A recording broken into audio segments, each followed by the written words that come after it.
Having her. No. Beating her. Beating her, yeah.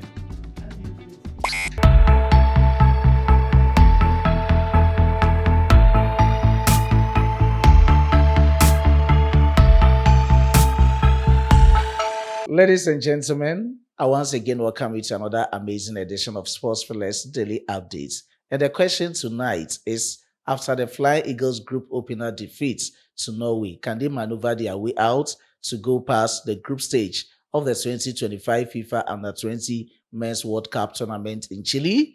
Just share your candid opinion in the comment box. To me, they outplayed the Norwegians tonight with more possession and chances, but their poor finishing ended them in this stage. 1-0 in favor of Norway. Nigeria 0, Norway 1. And I have to give you the comprehensive insights of the game. I needed to buttress it with videos just because we don't own the rights of the content. It's from FIFA and we can't do that on this platform due to copyright issues. So let me just give you the mental picture and the vivid description of the game. Before that, if you are new on this platform, subscribe to the channel, hit on the post notification bell for more updates, and don't forget to like the video and share to other social media platforms. As usual, my name still remains Ramon Sante, your all-in nomenclature with the engineer's philosophy in sports, a Ghanaian who has declared his full support for Nigeria sports, and I've been given a Nigeria name on this platform as the only one. Solomon Chuku Emeka. Leave your decent comments in the comment box for special shoutouts in my subsequent videos. And no more, let's get straight forward into the 2025 FIFA Under-20 Men's World Cup tournament in Chile. And tonight, it was Group F first game or group opener between the Flying Eagles and Norway. Going into the game, a lot of people tipped the Flying Eagles in beating Norway. But at the end of the journey, it was Norway through penalty kick on the 9th minute 1, the Flying Eagles, who considered that penalty on the 9th minute 0. And let's talk extensively from the game. To me, I have 3 takeaways from the game. And with respect to the takeaways, I will add up what I saw from the game. And with the takeaways, I think we are having defensive concentration. We had strong backlines with the likes of Odinaka Okoro, Amos Ochochi, Ahmed Akinyale, and all those players at the back lines for the Flying Eagles of Nigeria. They did extremely well. And even with the tactics, the 4-3-3 formation, I anticipated it going into the game. And with respect to my possible 11, a lot of players made the starting 11 for the Flying Eagles. But here comes at the end of the journey, we didn't have the best from the Flying Eagles of Nigeria. Now let's talk about the midfield greats for the Flying Eagles of Nigeria. Players like Daniel Daga and Israel Ayuma, they played very well. They played tirelessly for the Flying Eagles. Looking at their efforts, this has made me believe that the Flying Eagles are still having players in the midfield as ball winners, and going forward, they can showcase themselves better in the tournament for the Flying Eagles, especially on the 2nd of October against Saudi Arabia at the same venue, and on the 5th of October 2025 against Colombia. So these are some of the details of the game. Now let's talk about how our finishing has to be improved. It's very appalling.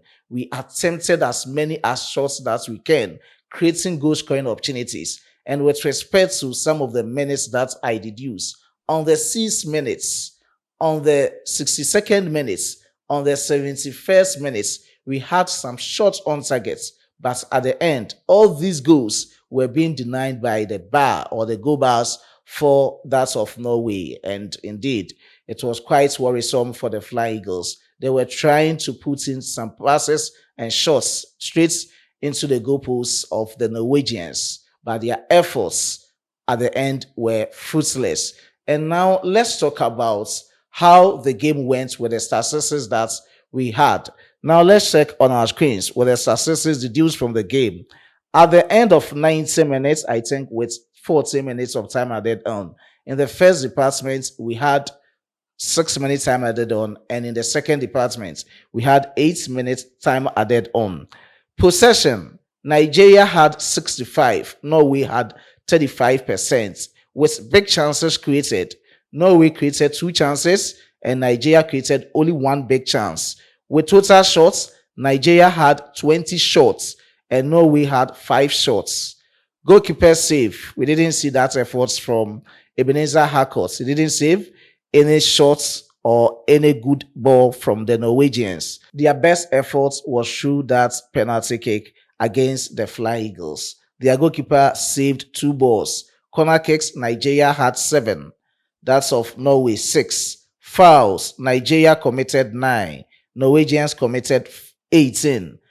Passes, Nigerians completed 511 passes. Norway 270. Tackles, Nigeria won 19.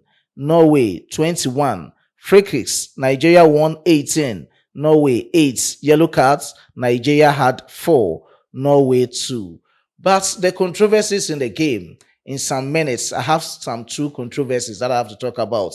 As I have to talk about how the handballs being against Norway were being denied penalty kicks for the Flying Eagles of Nigeria on the 84th and 90th minutes. I think that's powerful cross that was being drived by Ahiahi should have been a penalty on the 84th minute. No doubt about it. But according to the referee, he had a VAR check, and according to him, nothing he can do about it. It first hits the chest of the player before the hand. So according to the rules, they have to rule it out, and that affected the Flying Eagles. At least we should have gotten a penalty through that handball with a powerful drive from Parubu Ariehim. Now, on the 90th minutes, the same thing happened, but still Nigeria and the Flying Eagles were being denied the same penalty. And I know it has become very topical. Still a lot of debates. People are talking about it. In as much as people are talking about it, the referee had a VAR check, and according to him, it doesn't communicate and side with people coming out that it's a penalty kick. And these were some of the incidents that we have to talk about them in the game. And that is that for the game. Now let's check out the table before I leave. With the table, Norway is leading with 3 points plus a goal. Colombia is now second. They are going to play at exactly 11:30 Ghana time, 12:30 Nigeria time, Saudi Arabia. And Nigeria is at the bottom. So until Saudi Arabia versus Colombia, you get to know the exact table for Group F.